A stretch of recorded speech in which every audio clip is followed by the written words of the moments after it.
تهوي إليهم وارزقهم من الثمرات لعلهم يشكرون ربنا إنك تعلم ما نخفي وما نعلن وما يخفى على الله من شيء في الأرض ولا في السماء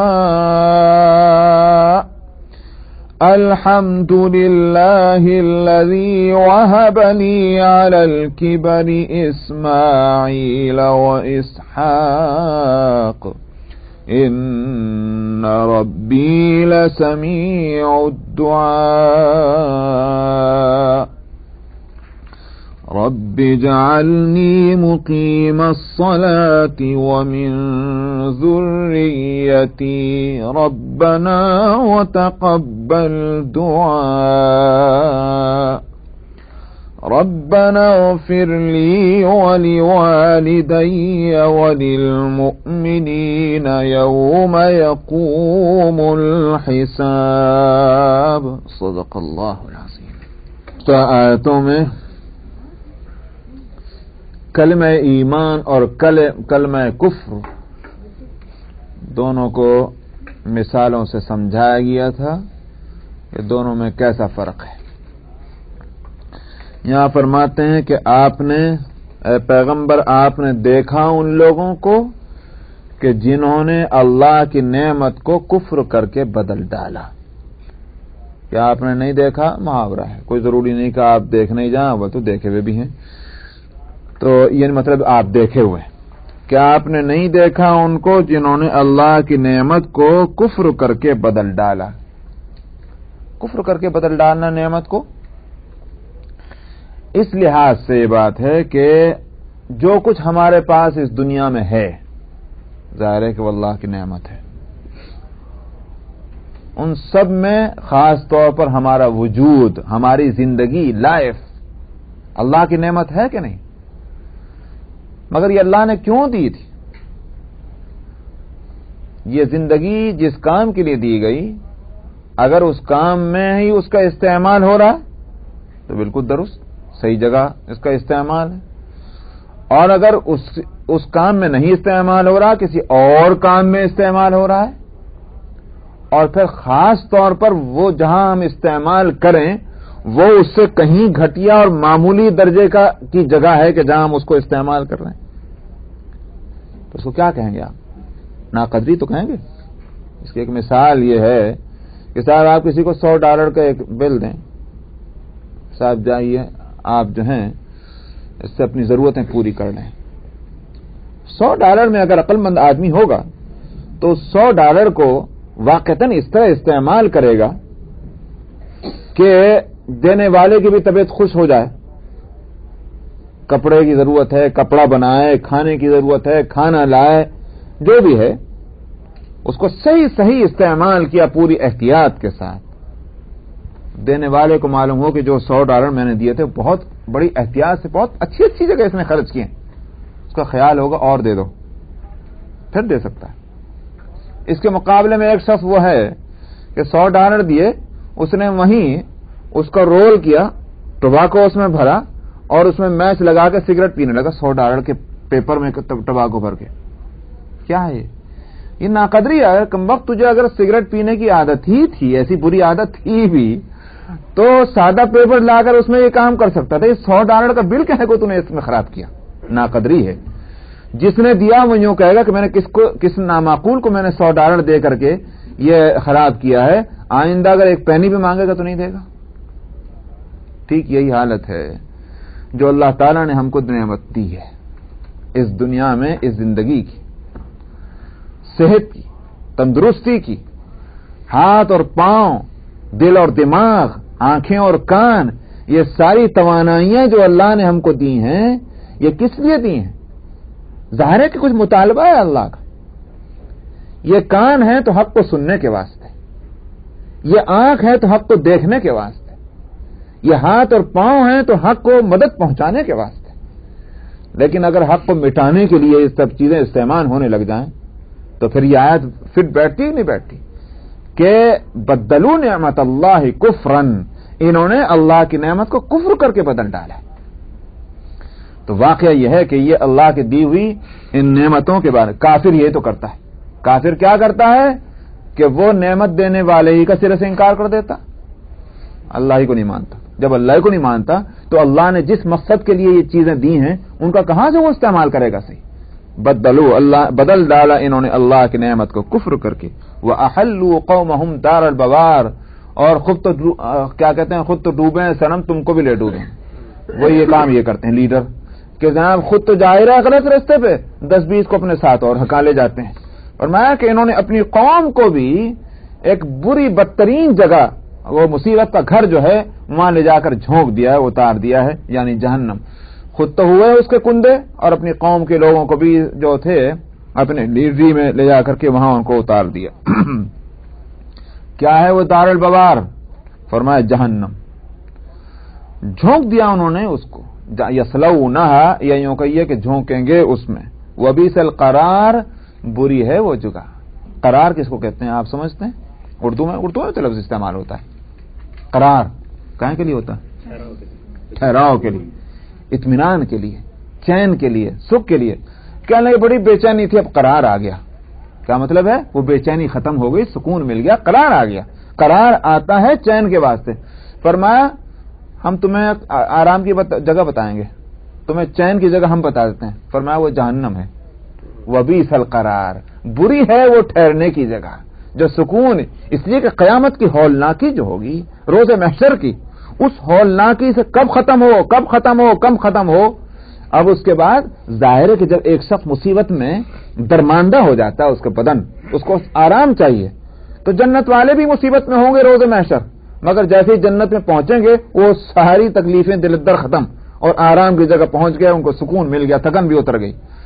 ٹھیک اسی طرح سکون کی اور چین کی تلاش ان کو بھی ہوگی کہ جو جہنم کے مستحق ہیں، ان کو بھی چاہیے سکون کی جگہ، لیکن فرمایا کہ ہاں ہم تم کو دیتے ہیں سکون کی جگہ، یہ ہے وہ جہنم، وبئس القرار، اس لیے فرمایا برے ہے آرام کی جگہ۔ وَجَعَلُوا لِلَّهِ أَنْدَادًا لِيُضِلُّوا عَنْ سَبِيلِهِ، فرمایا انہوں نے اللہ کے شریک بنائے ہیں، یہ ہے وہ کفر جو انہوں نے کیا، لِيُضِلُّوا عَنْ سَبِيلِهِ، تاکہ یہ لوگوں کو اس کے راستے سے بھٹکائیں۔ یہ عجیب بات ہے، یہ جو شرک کا پرچار کرتے ہیں جو لوگ، یہ تو ایک موٹی سی بات ہے، کیوں سمجھ میں نہیں آتا کہ اللہ کے کوئی شریک نہیں ہوگا؟ اس واسطے کہ کسی کو شریک کرنا کب ہوتا ہے؟ جب ہوتا ہے جب اکیلے سے کام نہ نمٹ رہا ہو۔ انہوں نے کہا بھائی مجھ سے اکیلے نہیں ہوتا، ذرا آنا بھائی، ٹیبل یہاں سے وہاں لے جانی، بھائی صاحب ذرا ہاتھ لگوائیے گا، ظاہر بات کیوں؟ اس لیے کہ اکیلا نہیں ہٹا سکتا۔ اللہ کے شریک ماننے کے معنی کیا ہو گئے کہ صاحب اللہ میاں سے اکیلے سے نہیں نمٹ رہا سارا کام، ضرورت ہے مددگاروں کی۔ یہ کیا بات سمجھ میں نہیں آتی لوگوں کی؟ آتی سمجھ میں، مگر اس کے باوجود کیوں سمجھنے نہیں دیتے کچھ لوگ؟ اس لیے نہیں سمجھنے دیتے کہ ان کے دنیا کا فائدہ اسی ہے۔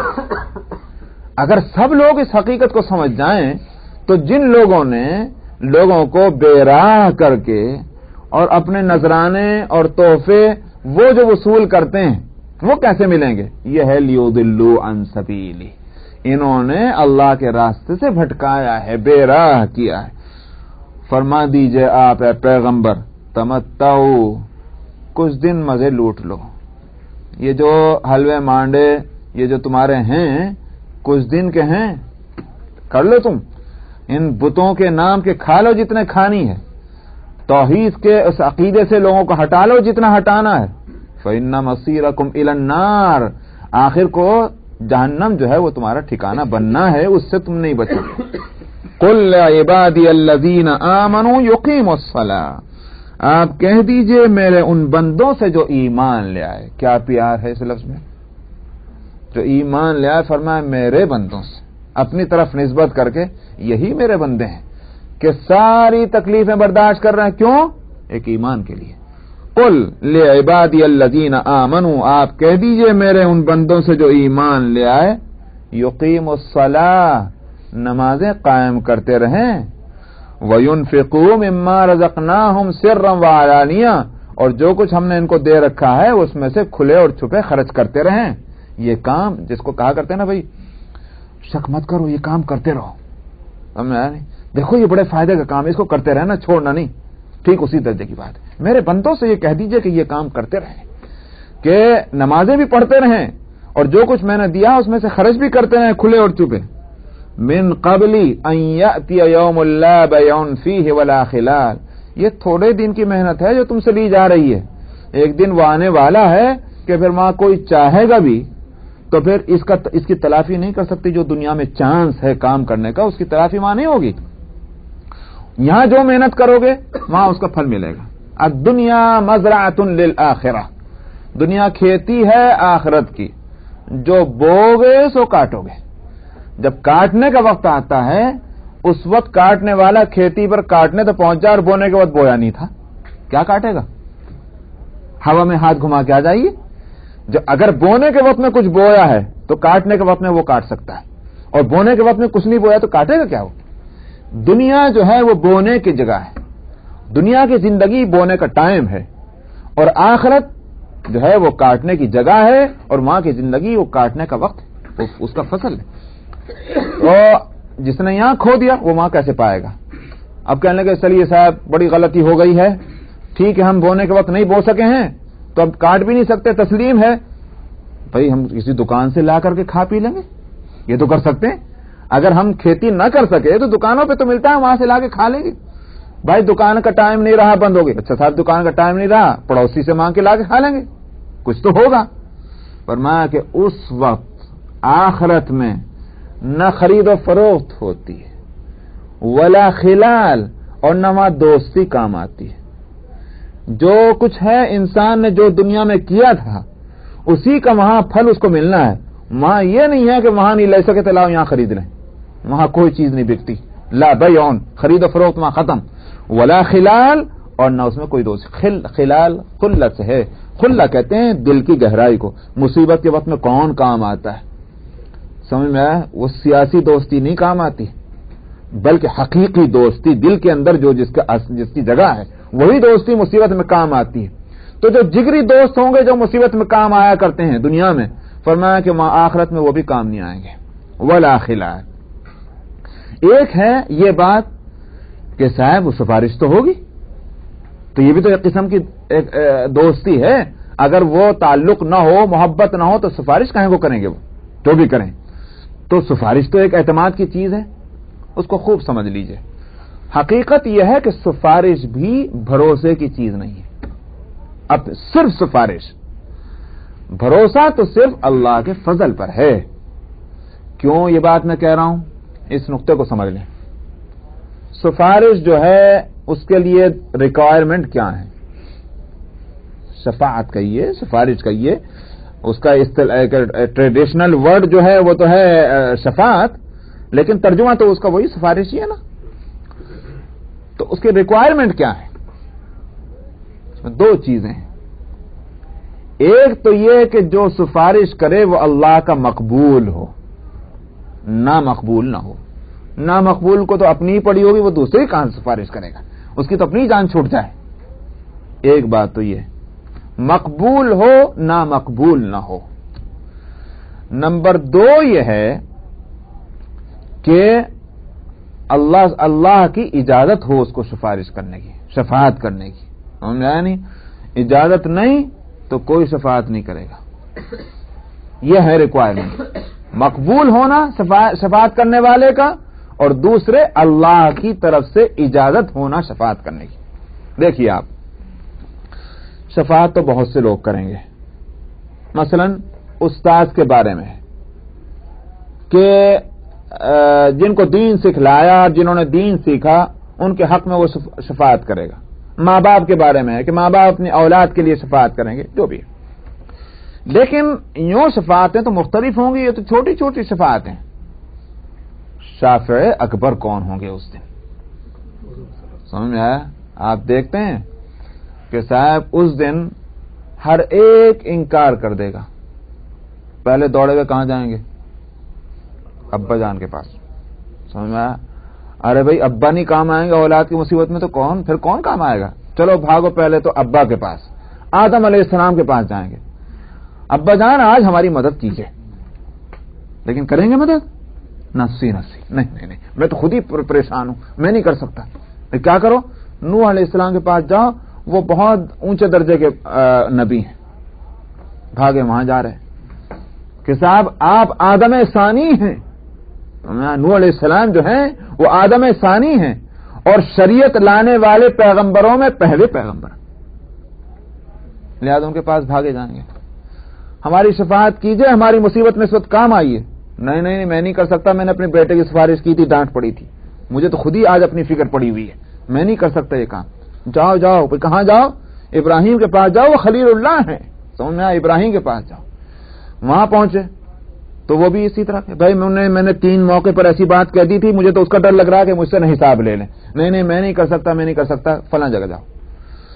ہر ایک کے پاس جائیں گے، ہر ایک جو ہے وہ رخصت کر دے گا، کوئی سفارت نہیں کر رہا ہے۔ انبیاء کا حال ہے یہ، انبیاء علیہ الصلوۃ والسلام کا لوگوں میں سب سے اونچا درجہ تو انہی